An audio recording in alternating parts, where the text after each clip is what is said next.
Šalom un laipni lūdzam atpakaļ Izrēlā kopā ar Alīni. Šodien mēs atrodamies Eļas kalna virsotnē, lai sekotu Jēzus pēdām.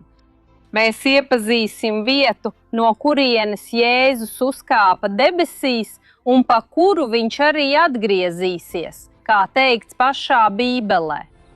Tātad, ja esat gatavi, sāksim!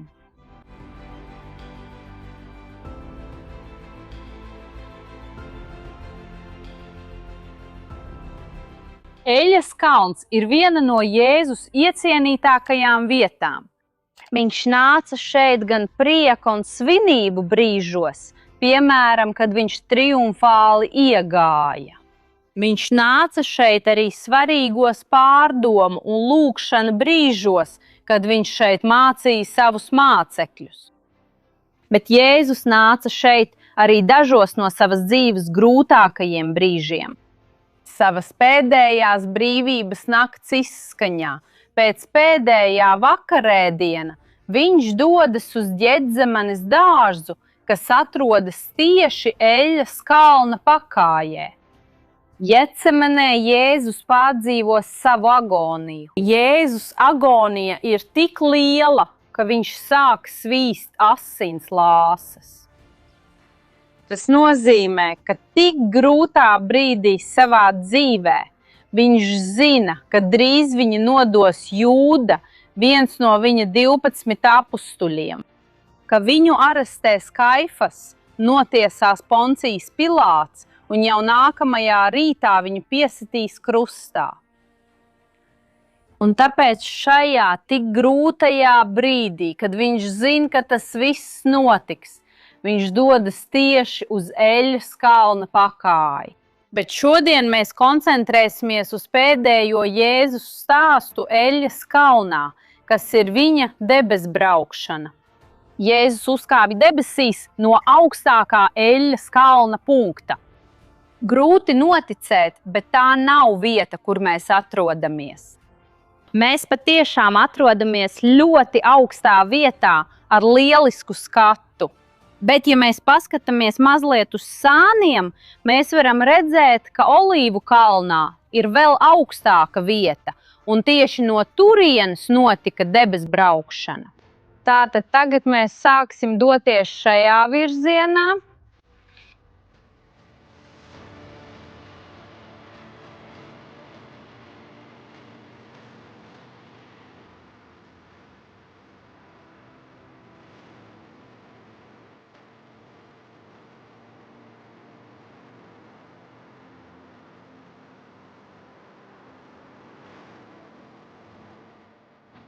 Vai jūs zināt, kāpēc Olīvu kalns saucas tieši tā? Tāpēc, ka Bībeles laikos liela tā daļa bija klāta ar olīvu kokiem. Mēs šeit tepat blakus varam redzēt divus no tiem. Bet iedomājieties, ja mēs šeit staigātu Jēzus laikos, pirms 2000 gadu. Mēs redzētu daudz vairāk olīvu koku, nekā redzam mūsdienās. Bet ainava ir maz mainījusies. Piemēram, ebreju kapsēta, kas atrodas šeit lejā, jau pastāvēja, bet tā ir izaugusi. Arī dažas baznīcas šeit tika uzceltas, pat viesnīca Olīvu kalnā. Tātad ir mazāk olīvu koku nekā Bībeles laikos, bet mēs joprojām varam redzēt dažus no tiem šeit apkārt.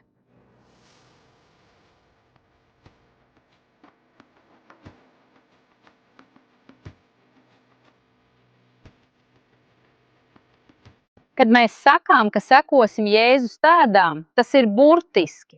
Lai apmeklētu lielāko daļu svētās zemes vietu, mums tās ir jāapmeklē ejot kājām. Ne visas vietas ir pieejamas ar automašīnu vai autobusu, un arī pieredze ejot kājām ir vēl intensīvāka, tas nozīmē vēl spēcīgāka, burtiski sekot pēdām. Un kā es jau teicu, mēs dodamies uz visaugstāko Olīvu kalna punktu, jūs varat redzēt, ka mēs tiešām tagad sākam kāpumu.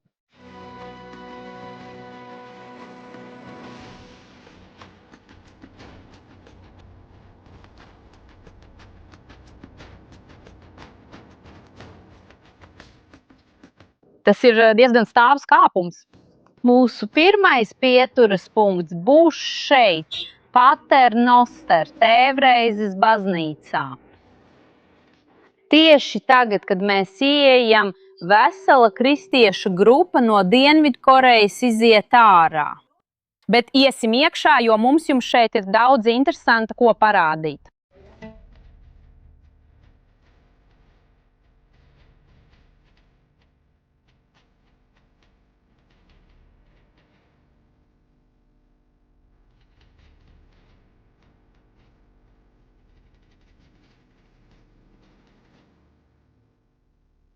Šī baznīca ir viena no 4 vecākajām visā svētajā zemē.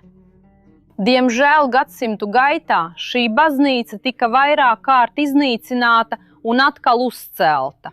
Tātad tas, ko mēs šeit redzam, ir mūsdienu baznīca, bet mēs varam redzēt arī arheoloģiskos paliekas tepat blakus. Tātad mēs zinām, ka šī ir kristiešu pielūgsmes vieta jau kopš pašiem pirmajiem kristiešiem svētajā zemē. Kāpēc? Par to mēs runāsim alā. Es tikai gribu jums vispirms kaut ko parādīt. Jūs redzat, ka baznīca šobrīd tiek restaurēta. Šobrīd konflikta dēļ Izrēlā ir mazāk turistu un mazāk svētceļnieku. Tāpēc daudzi cilvēki tagad izmanto iespēju veikt renovācijas un vēl vairāk uzlabot šīs vietas, lai nākotnē uzņemtu svētceļniekus. Tātad nākamreiz, kad es jums rādīšu šo vietu, visticamāk šie darbi jau būs pabeigti. Viņi neceļ neko jaunu, bet viņi atjauno to, kas jau šeit ir. Un vienlaikus vienmēr tiek veiktas arī arheoloģiskās izrakumi. Bet tagad iesim iekšā šīs vietas senākajā daļā, kas ir no Jēzus laikiem un atrodas šeit lejā.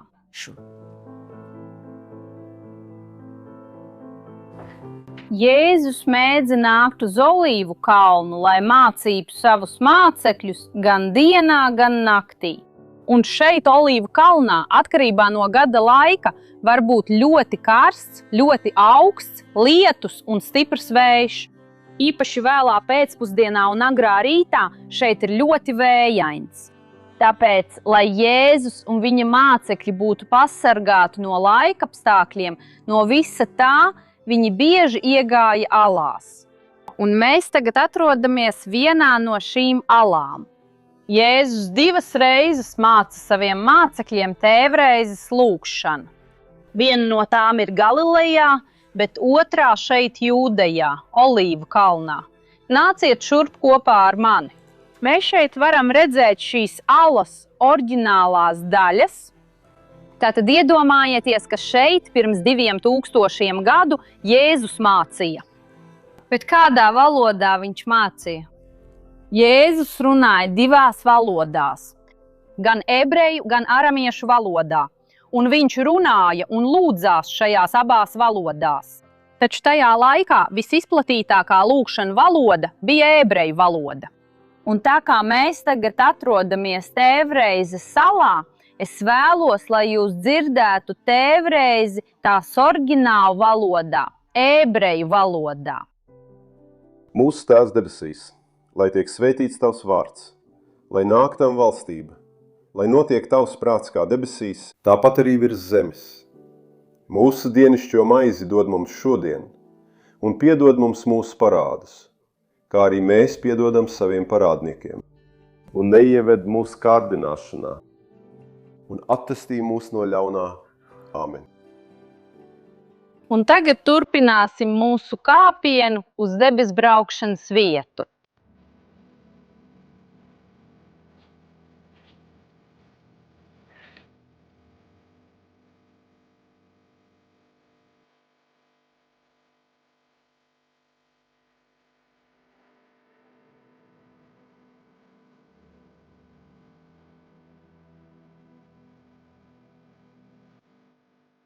Bībele saka, ka Jeruzāleme būs lūgšanu vieta visām tautām.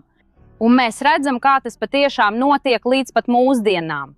Kad mēs ieradāmies, mēs redzējām, kā prom dodas grupa no Dienvidkorejas. Un parastās dienās, ja mēs apstājamies šeit, mēs redzam, kā viena pēc otras garām iet dažādu tautu grupas. Cilvēki no dažādiem pasaules nostūriem, kuri runā dažādās valodās. Visi vienoti ticībā Bībelei. Un tāpēc, kad tika celta šī baznīca, šeit tika izvietotas tēvreizes lūkšanas dažādās valodās. Un, protams, viņi šeit ievietoja arī portugāļu valodu, godinot tās pasaules valstis, kurās runā portugāliski, tostarp Portugāli un Brazīliju. Bet, ja jūs paskatīsieties uz tekstu, varat redzēt, ka tas nedaudz atšķiras no tā, pie kā mēs esam pieraduši. Tas ir tāpēc, ka šeit ir izmantota arhaiskā portugāļu valoda. Šis teksts ir radies krietni pirms pēdējām pareizrakstības reformām, kas, piemēram, notika Brazīlijā. Un tāpēc šī portugāļu valoda var izklausīties nedaudz atšķirīgi no tā, pie kā mēs esam pieraduši. Bet tas ir tā pati tēvreize. Taču šeit baznīcā tika ievietots nevis viens portugāļu valodā, bet patiesībā divi. Pirms dažiem gadiem viņi pievienoja vēl vienu tēvreizi portugāļu valodā, nedaudz īsāku. Un otrs portugāļu valodā ir īpašs veltījums Brazīlijas portugāļu valodai. Un tagad mēs dosimies turp.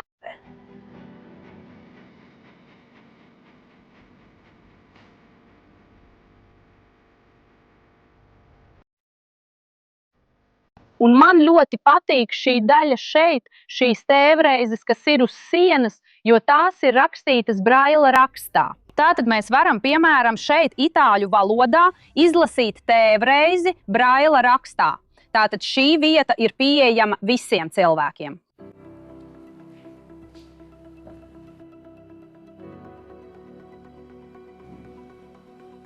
Un šeit mums blakus mēs varam redzēt vēl vienu tēvreizi portugāļu valodā. Un jūs varat redzēt, ka šeit ir uzrakstīts Portugais do Brasil.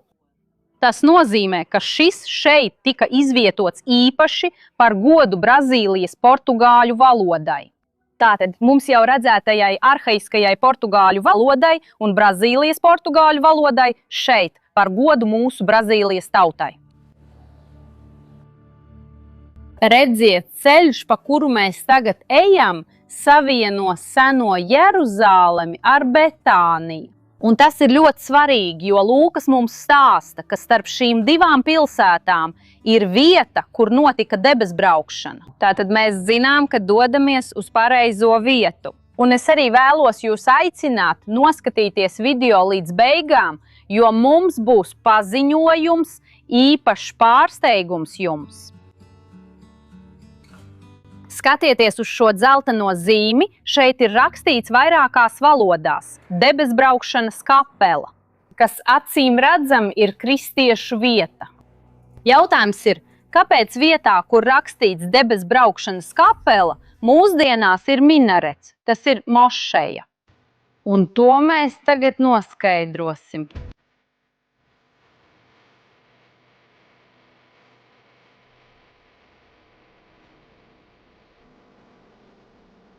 Kā redzat, durvis šobrīd ir aizvērtas.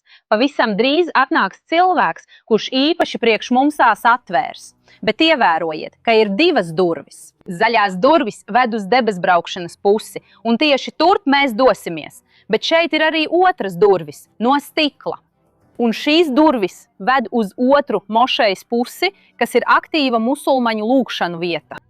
Un zem šīs mošejas, tas ir tās iekšpusē, ir piekļuve kapenēm. Tās ir bizantiešu kristiešu kapenes. Tas nozīmē, tās pieder kristiešu svētceļniekiem, kas dzīvoja apmēram pirms 1500 gadu. Diemžēl tā kā šī daļa ir aktīva mošeja, tādiem nemusulmaņiem kā mēs nav atļauts ieiet. Bet ziniet, ka šī ir šī kristiešu kompleksa turpinājums. Un paskatieties šajā daļā, kur mēs tiešām varam ieiet. Ieeja maksā 10 šekeļus, kas ir aptuveni $3 vai 15 reāli.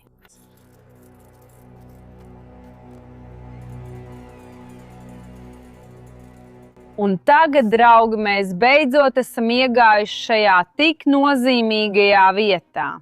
Pāris metrus no vietas, kur es tagad atrodos, ir Jēzus debesbraukšanas vieta. Viena no svarīgākajām Bībeles rakstvietām. Šis notikums ir aprakstīts Lūkas evaņģēlijā un arī apustuļu darbos. Bet tas ir tik nozīmīgs notikums, ka tas tiek pieminēts vēl un vēl daudzas reizes. Es jums uz ekrāna atstāšu visas šīs atsauces, un tāpēc, kad svētceļnieki ierodas svētajā zemē, viņi vēlas redzēt debesbraukšanas vietu. Mūsdienu svētceļnieki, bet arī svētceļnieki no seniem laikiem. Mums ir ieraksti jau no pašiem pirmajiem svētceļniekiem, kas nāca šeit. Viens piemērs, kas man ļoti patīk, ir Egerija, kristiete, kas apmeklēja Svēto zemi 384. gadā. Un viņa savā dienas grāmatā ir pierakstījusi savus apmeklējumus, savu svētceļojumu. Un viņa mums stāsta, ka ierodas šeit atklātā un tukšā vietā. Augstā vietā kalnā, kā mēs šobrīd esam, tad viņa atnāk šeit un saka, ka redz debesbraukšanas vietu. Un viņa arī saka, ka šī vieta atrodas blakus grotai, kuru mēs apmeklējām tieši pirms tam. Eleonas grota, Paternoster grota pēc šiem senajiem pierakstiem ir pavisam tuvu. Un tāpēc gan svētceļnieku pieraksti, gan arheoloģija, gan kristīgā tradīcija, tas viss šeit saskan, lai patiešām mums pastāstītu, ka šī ir debesbraukšanas vieta. Un pirms mēs kopā ieiesim tajā, es vēlos jums parādīt nedaudz no šīs vietas arheoloģijas. Jēzus laikā un nākamajos gadsimtos šī vieta bija kalna virsotne, atklāta, tukša vieta. Beidzot, apmēram 390. gadā pēc Kristus šeit ieradās Poimēnija. Viņa šeit uzcēla pirmo baznīcu.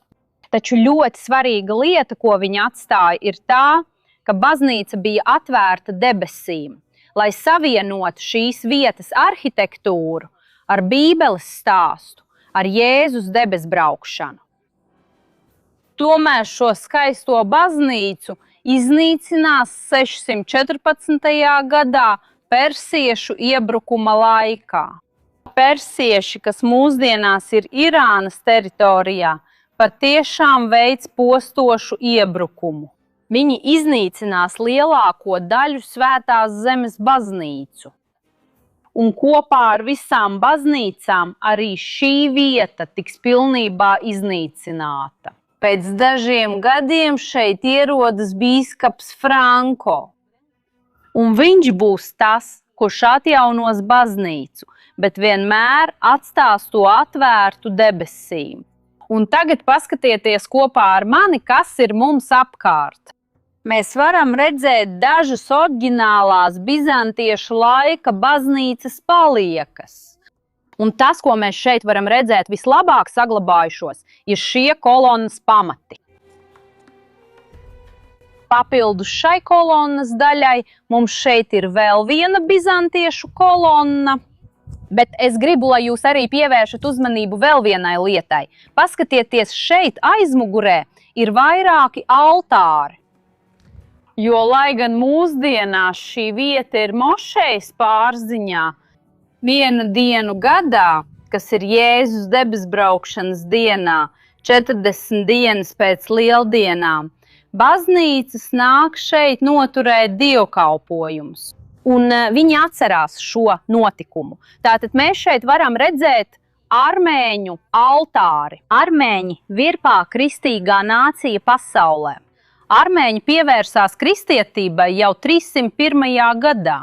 Tātad mēs redzam armēņu altāri, mēs šeit redzam arī koptu altāri, proti Ēģiptes baznīca. Arī ļoti sena un tradicionāla baznīca, un arī šis altāris šeit blakus pieder Sīrijas baznīcai. Pazīstama arī kā aramiešu baznīca.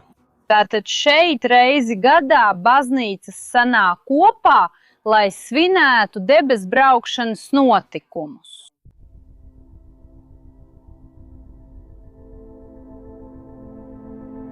Un vēlreiz baznīca tika iznīcināta. Un tad to pārbūvēja krustneši. Nāciet man līdzi! Mēs varam redzēt, piemēram, šīs kolonnas, skaistās marmora kolonnas ar visiem izgrebtajiem kapiteļiem. Tās ir oriģinālas no krustnešu laika perioda. Kad viņi atjauno baznīcu, vēlreiz viņi to padara atvērtu ne tikai debesīm, bet arī visām sānu malām. Mēs varam redzēt, ka šeit visas šīs ir vēlāk liktas akmeņi. Baznīca bija atvērta. Līdz ierodas Saladīns. 1187. gadā viņš vada musulmaņu iebrukumu visā svētajā zemē. Un viņš ieņem daudzas svētvietas, piemēram šo te, un pārvērš tos par musulmaņu svētvietām, par mošejām. Tad viņi aizbūvē sienas un aizsedz arī augšu. Un tā tas turpinās līdz pat mūsdienām kā slēgta mošeja. Bet mēs šeit daudz runājām par arheoloģiskajiem atradumiem, par arhitektūru. Bet mēs šodien atnācām šeit, lai redzētu debesbraukšanas vietu, lai runātu par Jēzus pacelšanos debesīs un arī runātu par viņa atgriešanos. Tātad, draugi, tagad apiesim visu šo ēku un ieiesim kopā. Aiziet!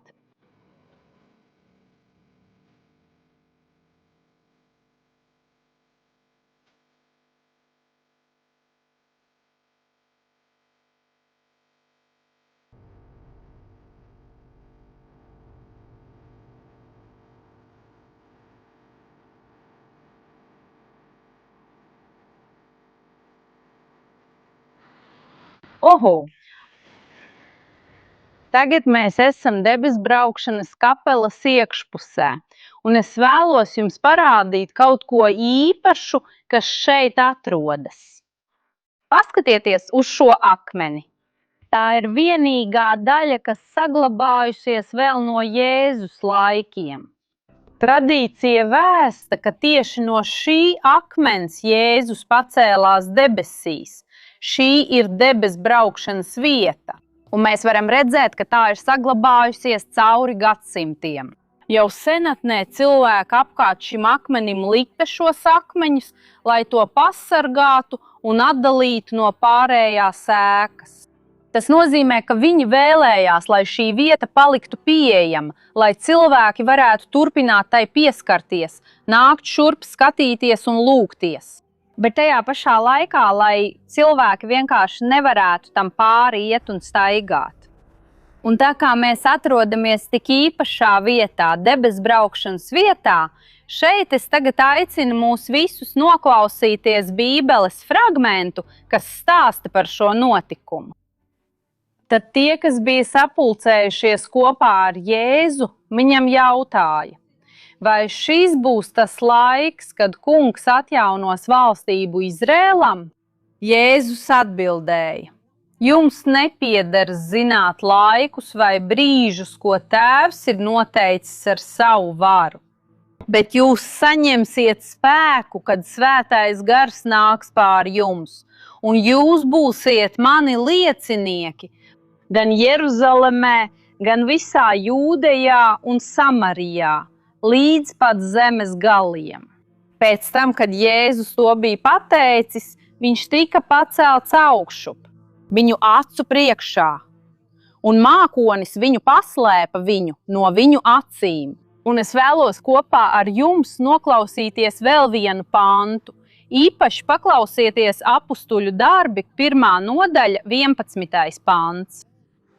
Un kad viņi ar acīm vērās debesīs, kamēr Jēzus pacēlās, pēkšņi 2 vīri baltās drēbēs nostājās viņiem blakus un sacīja: Galilejieši, kāpēc jūs stāvat un skatāties debesīs?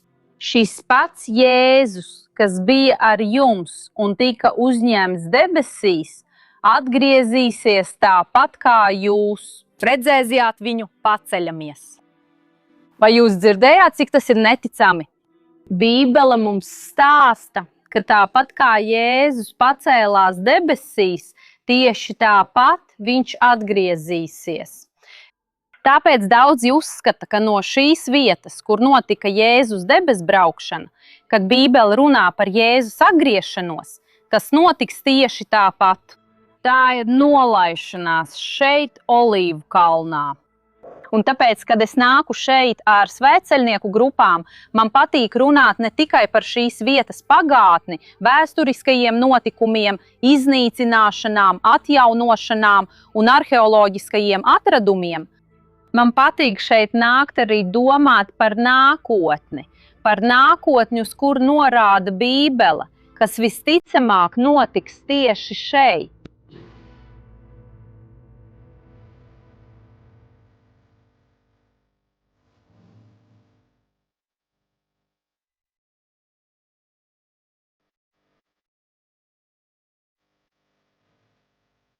Tātad tikai laiks rādīs.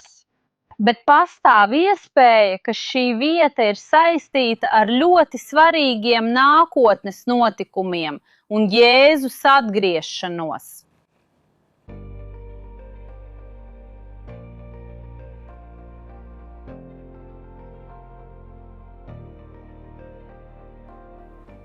Es jums biju apsolījusi pārsteigumu.